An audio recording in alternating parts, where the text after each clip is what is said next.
One more time for Belinda Carroll.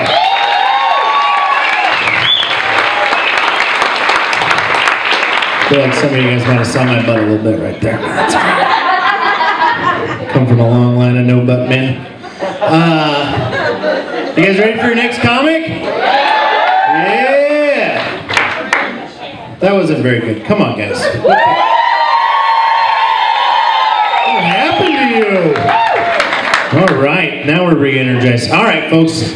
This next guy, I love him a lot, and I hope you do too. Give a big welcome to Andy MacDonald.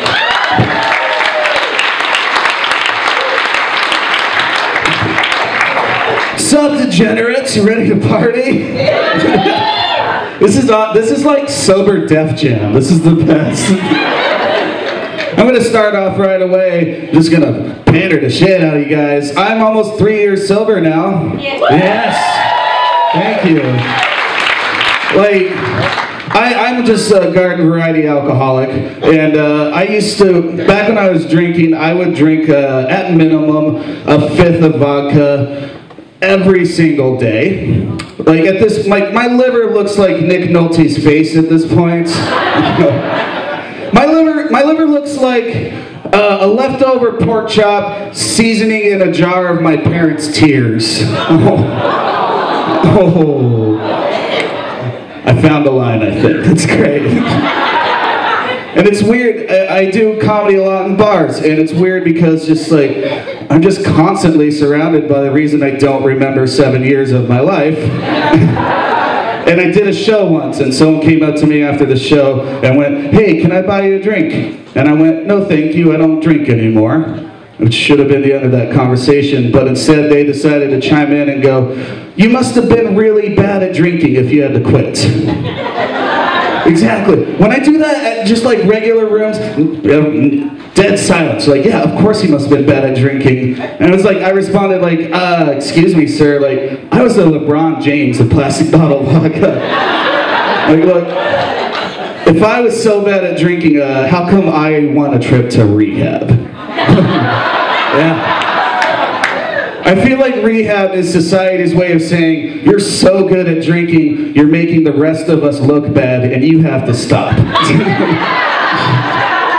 It was great. Like, I drank because like I kind of just don't feel like I fit in anywhere. Kind of I would just feel like the nerd, whatever, the odd man out. When I checked myself in the rehab, I was the only person there who was there for alcohol treatment. Okay? Like, everyone there is there for the cool kid drugs, like cocaine, ecstasy, Molly, Skrillex, I don't know. I was the Dungeons and Dragons player of rock bottom. Yeah. They bullied me there. They gave me wet willies. Rehab wet willy. It's a lot like a regular wet willy, but instead of taking spit and going like boop, like that, they take withdrawal sweat and shove it right in here. I know. It's gross. I got them back real good though. Don't worry. So I replaced all their lithium with Tic Tacs. They couldn't walk in a straight line, but they had fresh breath. It was adorable. I made a pretty big mistake when I was there though. I made a mistake in that I told my therapist the truth. Never do that. Because I told my therapist that I have a dream of being a stand-up comic one day. And her response was, "Sweet, write 10 minutes of material and perform it in front of the other patients." Which, no, I'm not going to do that. Like, I didn't want to do that. I was still withdrawing. And you know what? This crowd's going to have more antipsychotics in their bloodstream than blood. Like, I was like, all right, you want 10 minutes of material, therapist? All right, I'll give you 10 minutes of material. And I just sat there and I read the screenplay to Caddyshack for 10 minutes. It's literally the best set I've ever had. Thank you, rehab. Now, I feel like I look like the captain of a boat full of antidepressants. Can I get that out of the way? Like, I don't drink anymore, but I still deal with depression a lot. You know, whatever. This is not like a Keith Portland weird beard. This just kind of sprouted up on my face after watching Antiques Roadshow in my dark apartment for 3 hours. Like, there's nights when, like, the only thing that reminds me that I'm, like, still, like, alive and breathing is that little pop-up on Netflix that just kind of goes, like, are you still watching Family Guy? It's like, oh, yeah. Thanks, Netflix. And, you know, I try to do stuff about it. Like, I date, which just don't. Like, I'm gonna brag a little bit, though. In the past couple of weeks, I've gone home with 3 different ladies. Yay, me! Who have all told me while we were in bed that they just want to be friends and that I deserve better. Right? Jesus Christ. Like, the only thing I could think of that would be more, like, deflating to my ego is after we were done, like, coitusing or whatever, is if they just, like, rolled over and, like, looked me right in the eye and just went, bless your little heart, champ. Just one of those. Right? A nose boob is the most adorable way of just saying, I don't respect you. And this is a horrifying thing that happened with one of these people. It's gonna get real gross right now. I was home with a lady, and we were both, like, laying in bed, and I was like, hey lady, do you mind, like, giving me a back massage? And I was like, and she's like, yeah, of course. So I flip over on my stomach, and she, like, sits on my butt and starts massaging my back.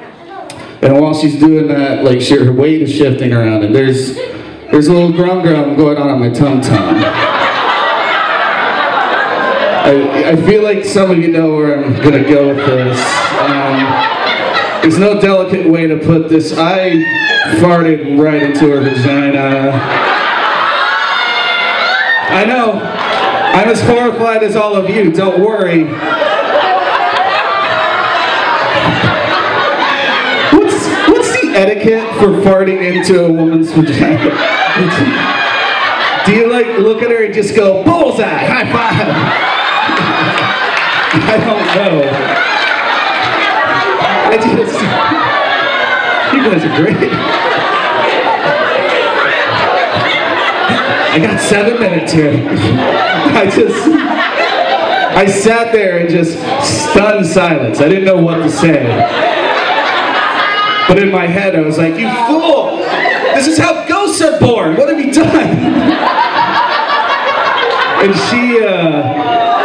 she just looked at me and just, like, with, like, terror in her eyes and just went, did you just toot into my hoo-ha? Which, right, that's the most adorable euphemism for the most disgusting thing I've ever done.